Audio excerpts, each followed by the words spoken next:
आजाद हिंदुस्तान में शायद ही कभी ऐसी घड़ी आई होगी हमारे एंटरटेनमेंट इंडस्ट्री में जब इतने काले बादल हमारे सर पर मंडराए होंगे जैसे आज के दौर में मंडरा रहे हैं। कमल हसन जो है इस मुल्क की शान है, हमारा एक जेवर है, एक नेशनल एसेट है।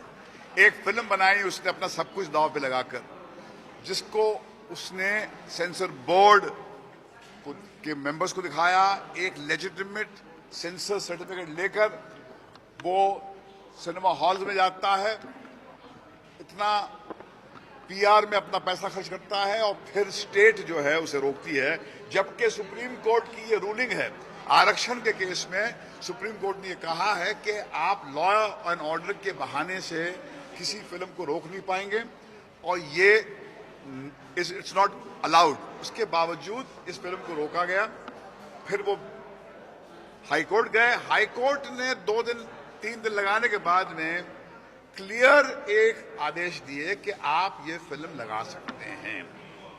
उसके बावजूद इस वक्त सच्चाई ये है कि कमल हसन साहब स्टेट टेररिज्म का शिकार हैं, क्योंकि जिस मुल्क में आपको फ्रीडम ऑफ एक्सप्रेशन की आजादी आपके पुरखों ने दी है, वहां पर एक सेंसर सर्टिफिकेट के होते हुए हाई कोर्ट के क्लियरेंस के बावजूद अगर उसे यहां वहां भीख मांगना पड़ेगी, लोगों के सामने गिड़गिड़ाना पड़ेगा, तो क्या बचा क्या हमारे पास में। मुझे लगता है कि ये एक ऐसी घड़ी है जहां पर हर एंटरटेनर को, हर आजाद पसंद शख्स को आवाज उठाकर कमल हसन के पक्ष में बोलना चाहिए, क्योंकि अगर फिल्म में कोई भी ऑब्जेक्शनेबल मटेरियल होता तो हाई कोर्ट उसे क्लियर नहीं करती, सेंसर बोर्ड से क्लियर नहीं करती।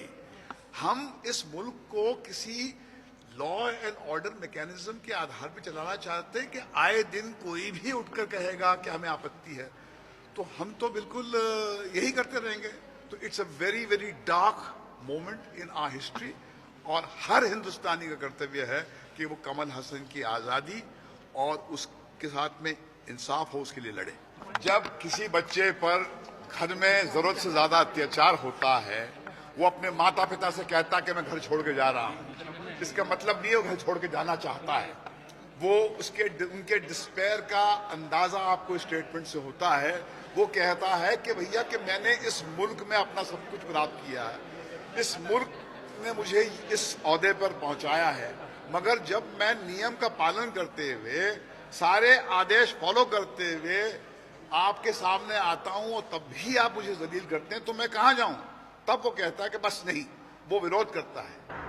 और ये विरोध जो है हम सब कर रहे हैं। फिल्म इंडस्ट्री के हर रिप्रेजेंटेटिव की ये मांग है कि किसी किस्म का लॉ एंड ऑर्डर मैकेनिज्म आना चाहिए, नहीं तो हम एंटरटेनमेंट प्रोवाइड करने की पोजीशन में नहीं होंगे। कल शाहरुख खान के साथ में क्या हुआ, पड़ोस के मुल्क के एक होम मिनिस्टर ने उनके एक बहुत ही मासूम स्टेटमेंट को ट्विस्ट करके अपने पॉलिटिकल फायदे के लिए यूज किया।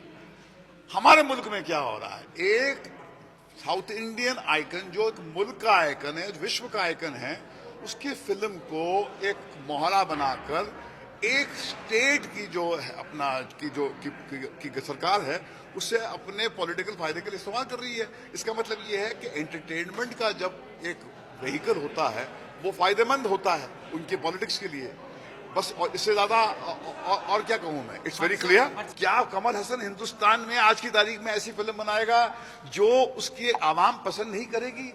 अभी हरेक को एक बात को ट्विस्ट करने की अगर आदत हो जाएगी, जो हमने कभी मीन ही नहीं किया था वो बोलेगा आपकी फिल्म में है, तो कैसे हम किस के पास जाके बोलेंगे, सफाई पेश करेंगे। According to me, Kamal Hassan is a victim of what I think is state terrorism.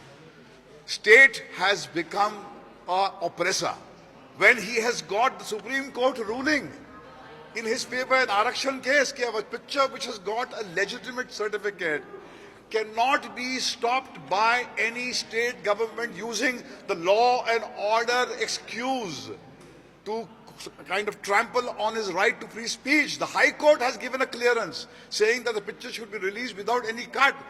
In spite of that, and it's a tragedy.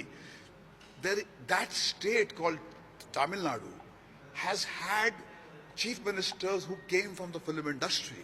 The great MGR, Mr. Karunanidhi, and even the present chief minister. She began her journey from the world of movies. Now, if you have a chief minister who is heading the government, if she doesn't feel the sense of outrage for an artist, then where will we go? Are we living in an anarchic time? Are we living in a state where there is no law and order? This is a question which is not only the filmmaker must be asking, not only the film industry must be asking, but the people of India must be asking.